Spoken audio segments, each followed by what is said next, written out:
Hey guys, today I'm going to be talking about the Batman Gotham City Chronicles Kickstarter campaign that just launched. So first of all, just note that I am recording this at the end of the day on February 27th, but I will be posting this tomorrow kind of early in the morning. So it'll be a bit late, but hopefully it'll be pretty close to what you can expect, and a lot of this is applicable throughout the whole campaign.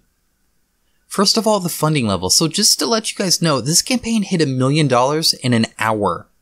At the time of recording, it has $1.6 million pledged from over 6,700 backers, unlocking over 16 stretch goals. That is darn impressive.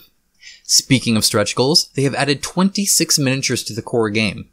Additionally, backers will be unlocking posters to show off some of the art created for the game. Hopefully these are small enough to be flat or rolled, but I won't argue against removing them if they came folded either. Also, I really like the first poster. The sense of motion carried by the thinning of the people is a very cool idea.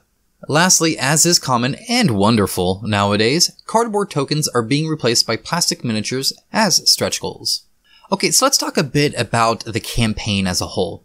So the estimated delivery is April 2019, with an estimated shipping cost to the US of $20 to $25.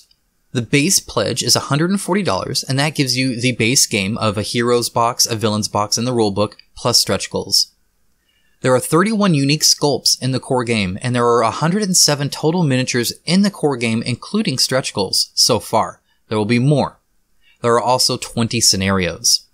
Moving on to some optional buys, there is a Wayne Manor expansion, which costs $55. It comes with 16 miniatures total, with 10 of those sculpts unique, and also a T-Rex, which is huge. And these are all hero and ally units. Comes with 6 scenarios on 2 new game boards, and then Batcave is made up of 4 tiles as you explore the areas of it via an elevator. The Arkham Asylum expansion also costs $55. It comes with 11 unique sculpts and 20 miniatures total. Being the opposite of the Wayne Manor expansion, this only includes villains and goons. Another 6 scenarios on 2 new game boards, with Jokerland having 8 different attractions that can be visited much like the Batcave. And then there's the Versus mode, that'll cost you $35. It comes with 12 ally miniatures, which are 3 unique sculpts, and additional command boards for heroes and 55 tiles to use the heroes in the game. The tiles for expansion heroes and villains are included in the related expansions, not here. This also includes 8 scenarios and the rule set to play 1 versus 1 skirmishes. There is also the Batmobile expansion, which costs $35. This comes with a single miniature, the Batmobile, as well as 3 scenarios and a rulebook. Now the scenarios include 1 for the core game and then 1 for each expansion, so if you're getting this and not the Arkham Asylum and Wayne Manor expansion, you're missing out on 2 scenarios. The Batmobile allows the heroes to take out goons and break walls to create shortcuts and stuff like that. Lastly, there is the dice pack, which costs $15 and includes 15 additional dice. The core game comes with 20 dice. Now, I'm unsure what the other 5 dice do, but they don't seem to be combat dice. This means you are doubling your combat dice, so there's no need to ever share them. Now, if you don't want to fuss with all that, you can do a $320 pledge, which is the all-in pledge. This gives you everything the campaign will offer and knocks $15 off the price, so essentially you get the dice for free. That means you get a total of 155 miniatures, with 71 of them being unique sculpts and 43 scenarios. And again, that's just so far. That's not including additional scenarios or miniatures that we are bound to get. Alright, now just a rapid fire additional information section.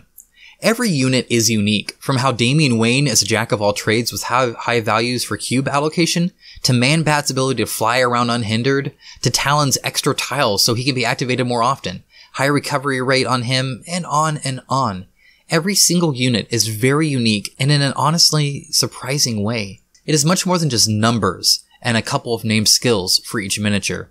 Heck, Solomon Grundy can literally just run through walls.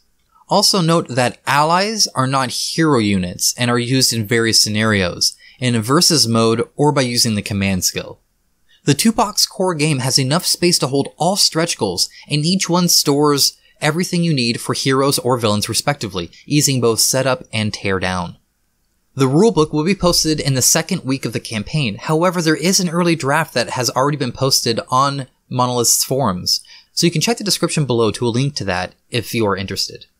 Out of the box, all heroes will be colored blue, and all villains are colored gray. Of course, this won't last long on this channel, as I'm going to be painting all of them. The miniature scale is 35mm from feet to eyes, but they get larger, such as Clayface and the T-Rex, which again is huge. The bases of each miniature will be textured and designed instead of plain. There are 5 different designs just for the 30mm bases, and then it looks like all of the larger units have a unique base. Also, Monolith is using a harder ABS plastic for small details and long portions of the miniature to help mitigate bending in locations such as small knives, ankles, swords, and spears, though I don't think there's going to be too many spears in this one. Anyway guys, that's really it. It's a pretty straightforward campaign. Essentially from now on, we're just going to be unlocking stretch goals. We might uncover a bit more about the game, especially when the rule book is released, and if so, I will make another video kind of updating it. Either way, expect at least one more video towards the end. I'll at least do a 48-hour video, but I might do one in the middle too, if the information uncovered warrants another video. So if you are looking forward to that and you are not subscribed, go ahead and click subscribe and then you can be updated. You can use that as a 48-hour reminder if you wish as well. Additionally, if you want to actually subscribe way ahead of time, I will be painting these sometime around April of next year, so you can tune in for that. But really guys, I really appreciate you watching this. As always, I do this for you guys, so let me know if it's appreciated either with a thumbs up if you liked the video, comments below just full of encouragement or, maybe opinions or questions you might have that I can possibly answer in a future video. Or if you're really interested, I do offer a lot of perks on Patreon and you would be helping the channel immensely. But either way guys, thanks so much for watching. I always appreciate your views, and I'll talk to you again real soon.